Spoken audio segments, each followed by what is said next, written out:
மக்களே, காலையில் மாமா வேலைக்கு சாப்பாடு செஞ்ச துரத்தணுமா, ஓடினார வேலைக்கு, வேலையை முடிச்சுட்டு வீட்டுக்கு வந்துட்டார். வந்தார், சாப்பிட்டாரு, பெட் ரெஸ்ட் எடுக்கிறாரு. மாமாவுக்கு கால் பிடிச்சி விடணும். இந்த கால் தானே சைக்கிள் மேய்ச்சிது, அதனால் பாவம் கால் பிடிச்சி விடலாம். மாமா தூங்கிட்டியா? யாருக்காக எங்கள் நேரம் வாங்கி கொடுத்த கட்டில் நீயா படுக்கிற? எங்கள் நைனா வாங்கி கொடுத்த கட்டில் உனக்கு வாங்கி கொடுத்தாரு? என்ன தான் வாங்கி கொடுத்தாரு எங்கள் நைனா, ஆசையாக எனக்கு வாங்கி கொடுத்தாரு. அதுவும் சரியில்லை மக்களே. இந்த கட்டில் எங்கள் நைனா எனக்கு எங்கள் அக்காவை விட எனக்கு அதிகமாக நகை போட்டாங்க. அதே போல் எங்கள் அக்காவுக்குலாம் ஸ்டீல் பீரோ, ஸ்டீல் கட்டில் தான் எடுத்து வச்சாங்க. ஆனால் எனக்கு எங்கள் நைனா மரக்கட்டில், மர பீரோலாம் எடுத்து வச்சாங்க.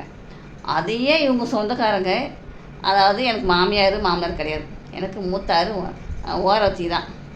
அவங்க என்ன பண்ணாங்க, இந்த கட்டிலெலாம் அடுத்தவங்க வீட்டில், இது கொடுமை இல்லையா? எங்கள் நைனா ரத்த வேர்வை சிந்தி தினமும் வெயிலில் கஷ்டப்பட்டு காசு சம்பாரித்து எனக்கு ஒரு 10 பவுன் போட்டாங்க. அதுக்கப்புறமா காது குத்தி, மலைகாப்பு, அது இதெல்லாம் ஒரு 13 பவுனுக்கு மேலே வந்துருச்சு.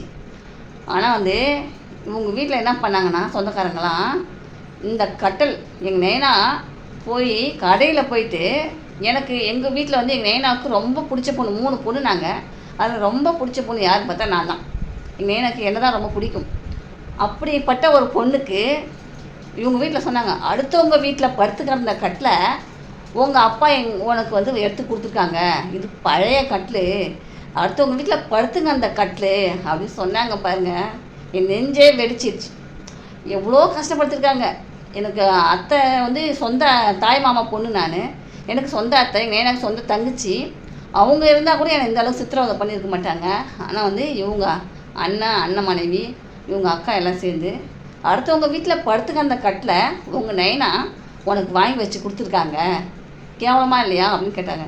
யாராவது பெத்த பொண்ணுக்கு அடுத்தவங்க வீட்டில் யூஸ் பண்ண கட்டில் சொந்த பொண்ணுக்கு அதை கொடுப்பாங்களா, வாங்கி கொடுப்பாங்களா? கடையில் போய் கடையாக மரக்கட்டில் விற்கிற கடையாக போய் பண்ருட்டியில் எடுத்ததுங்க. எங்களுக்கு பண்ருட்டி தான் அந்த பக்கம் கிட்ட. பண்ருட்டியில் போய் கடையில் வாங்கினதுங்க. பியூரோ வீட்டில் ஆசாரியத்தை கொடுத்து செய்ய சொன்னதுங்க. அப்படி ஒரு பழியை போட்டு எங்கள் நைனாவை அணுவாக சாவடிச்சாங்க. செஞ்சது எல்லாத்துலேயுமே குறை சொன்னாங்க. எங்கள் நைனா இப்போ உயிரோடு இல்லை, சாவடிச்சதே இவங்க தான். அதெல்லாம் நினச்சாலே இவர் பார்த்தாலே எனக்கு பிடிக்காது. அவ்வளோதான் மக்களே, இந்த வீடியோ. இதுக்கு மேலே இந்த வீடியோ தொடர எனக்கு பிடிக்கல. நான் இதெல்லாம் கட் பண்ணிக்கிறேன்.